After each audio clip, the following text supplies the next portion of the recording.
Nous venons d'avoir un échange très intéressant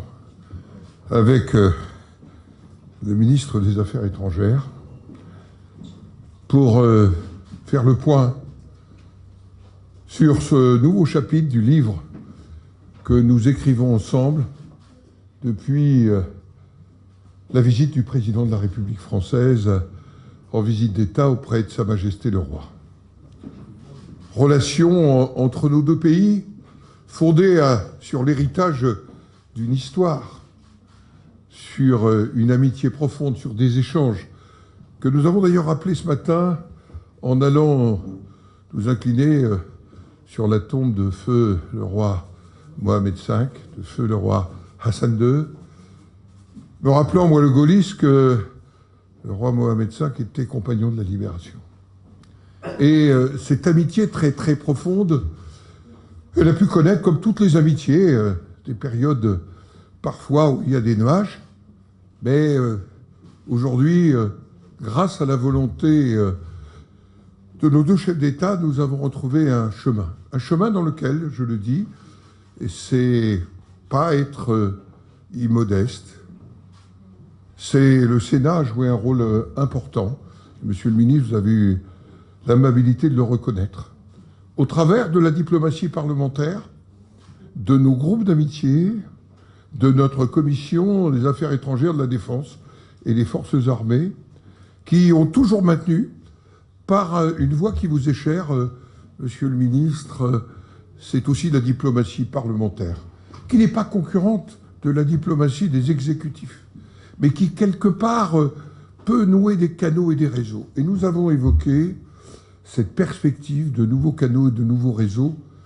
notamment en direction de la façade Atlantique Sud,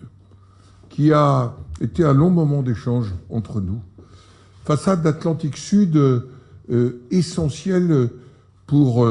la stabilité du continent africain, mais au-delà de la stabilité du monde,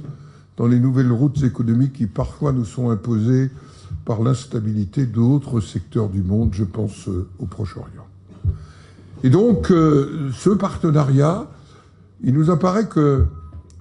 je le dis devant notre ambassadeur qui a tellement œuvré pour cela, que nous devons y prendre une place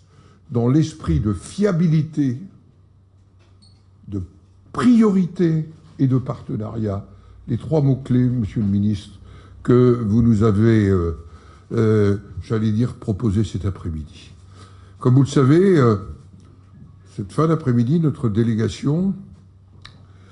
qui est plurielle au plan politique,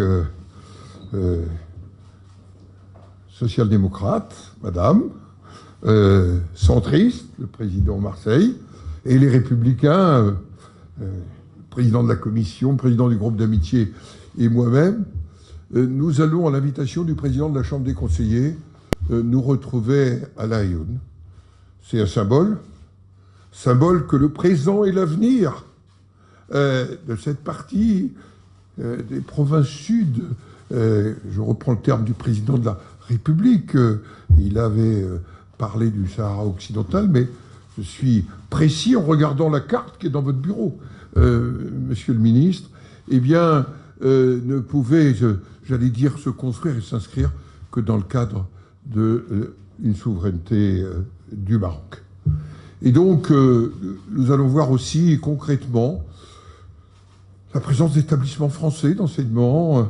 la perspective d'une alliance française qui va être créée, parce que la dimension culturelle, à un moment où le gouvernement auquel vous appartenez est engagé dans une réforme de l'éducation, quelque part, nous avons aussi des choses à dire. Et vous dire, mesdames et messieurs, que cette évolution, après celle de 2007, de Jacques Chirac, courageuse, j'étais ministre de Jacques Chirac à ce moment-là, j'en ai un souvenir précis, elle n'est pas la politique d'un gouvernement ou d'un instant, elle est la politique de la République française. Je dis bien la politique de la République française. Voilà ce que je voulais vous dire. Nous avons donc des perspectives de forum parlementaire que nous allons retrouver. Nous avons des perspectives aussi des 50e sessions de l'Assemblée parlementaire francophone. Et nous savons que le Maroc a particulièrement, j'allais dire, sa place dans ce grand forum qui réunira plus de 50 pays. Au fond, vous le sentez bien,